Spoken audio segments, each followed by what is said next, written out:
Hello everyone, it's Seth, probably better known as Saffron Olive, and it's time for our final daily dose of Masters 25 spoilers. So just a few minutes ago, the full set of Masters 25 was released, and in all honesty, we don't have a ton to talk about today. Most of the stuff that is in the set was already known as of yesterday. We got one Mythic, a couple of rares, either that somehow I skipped over or were released late yesterday, and then some lower rarity stuff. So mostly, just wanted to go over a few interesting things from today, or since yesterday when we last had our video. Also, a couple of reminders. So if you want to see the entire spoiler for Masters 25, make sure to follow the link in the description. And for kind of a fuller breakdown of the set, its ramifications, its prices, gonna have an article on Sunday talking about reprints in the context of Magic 25. And then a week from Sunday, so a week from now, we will have our EV breakdown of the set. So keep an eye out for those if you want a fuller discussion of what Masters 25 really means, the good, the bad, the ugly, all that stuff. Anyway, let's talk about a few more reprints. So we got our very last Mythic from Masters 25, and it is another Achroma. We have every Achroma, just all the Achromas. It's Achroma Masters, Achroma Angel of Wrath, and this card is sweet. It's iconic. I can't really complain about it. It is another not significantly high value Mythic. It's been reprinted a couple times, but the art is awesome. The card is powerful. It is certainly one of the most iconic characters in Magic's history. So even though it's not a high value Mythic, it's very on point for the flavor of celebrating 25 years of Magic's history. So not going to complain about it. Maybe you can reanimate it in Limited. Works in Commander, can be really powerful. Great in Momir if you're into that. So anyway, let's talk about the rares. And first we have a couple of good rares that I think we missed on previous days somehow. I'm not really sure. Courser of Kruphix, Coalition Relic. So Courser, kind of a modern staple, good grindy value card, a fine reprint, not super expensive, $2-3 somewhere in that range because it's fairly recent in a fairly high supply set. More important is Coalition Relic, which is one of the better mana rocks because if you use the charge counter thing, you can add 2 mana every other turn, which is actually a very powerful ability. 1 mana each turn, 2 mana every other turn. So it's a very good card for Commander, any sort of casual formats. Very rarely shows up in modern decks, but very rarely it does show up. Was like 10 or 12 bucks, so getting another reprint, especially with sweet new art, definitely a fine inclusion in the rare slot. We also got a couple of rares. I mean, Byron's Stout Arm, it's fine. You can play it as your commander. It's kind of fun, not really exciting. Plaguewin, basically like a worse version of Inguruk's Wake, but it is iconic in the sense that it blows up all your opponent's stuff. Super expensive, not especially low supply because it's been printed in a bunch of core sets, but whatever. I mean, it's an iconic card in its own right, even though it's kind of been outclassed now with some more modern cards. The more exciting part of today is we got a ton of stuff at the lower rarity slot. So first off, we have some new to Pauper cards, and there are many more of these, so make sure to keep an eye out. Check out the full spoiler on the site.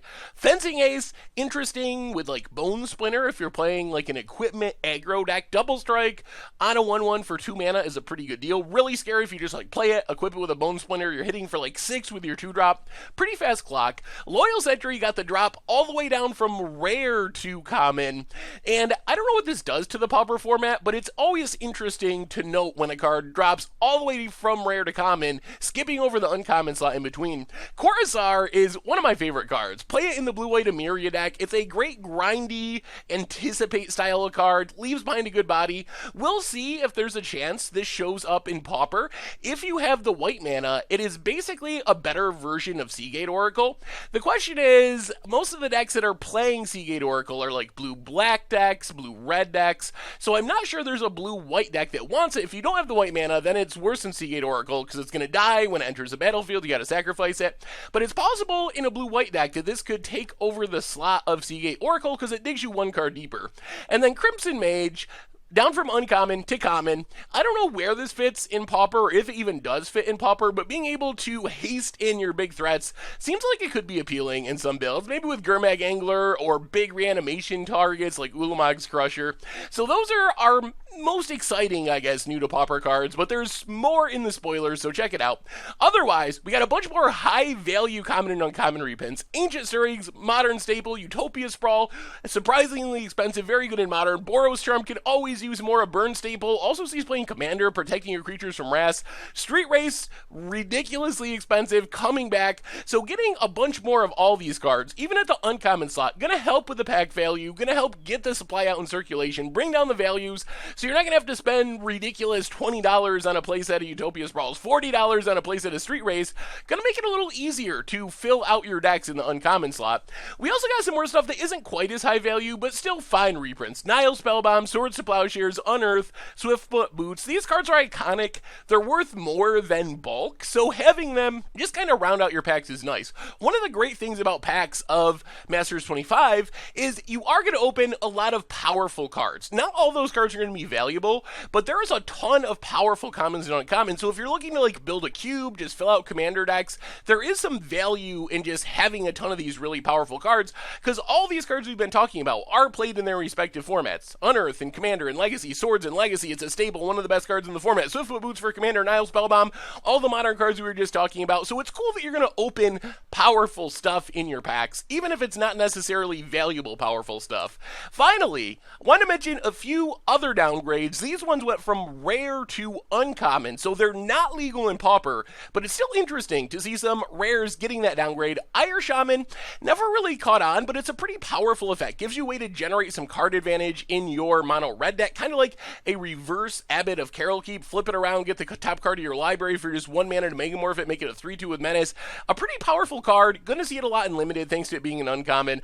Maybe more exciting is Shadow Mage Infiltrator. This is one of my favorite cards. It draws cards. It's hard to block. Coming in at uncommon is almost a surprise, because if you could build a control deck in Limited, this could give you a steady stream of card advantage until your opponent can kill it. And then will-o-the-wisp has been a rare forever, basically. Been reprinted a ton of times, but gives you a good defensive flying wall, regenerates so it's hard to deal with.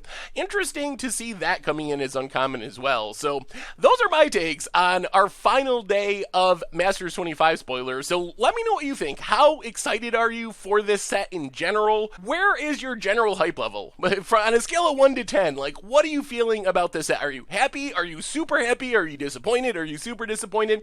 Make sure to let me know in the comments, because I've heard a lot of mixed reviews on this set, so I'm curious to see where all of you are at. What decks are you most excited to build with the help of these new reprints making decks and cards cheaper? What do you want to play with? What singles are you going to pick up? Let me know in the comments. As I mentioned, check out the full spoiler from the link below and the articles coming up this Sunday and next Sunday on the website talking more about 25th Anniversary Masters. So thank you so much for watching. I hope you enjoyed the video, and I will talk to you soon. Thanks for watching the video. If you enjoyed it, help us out by clicking that like button down below.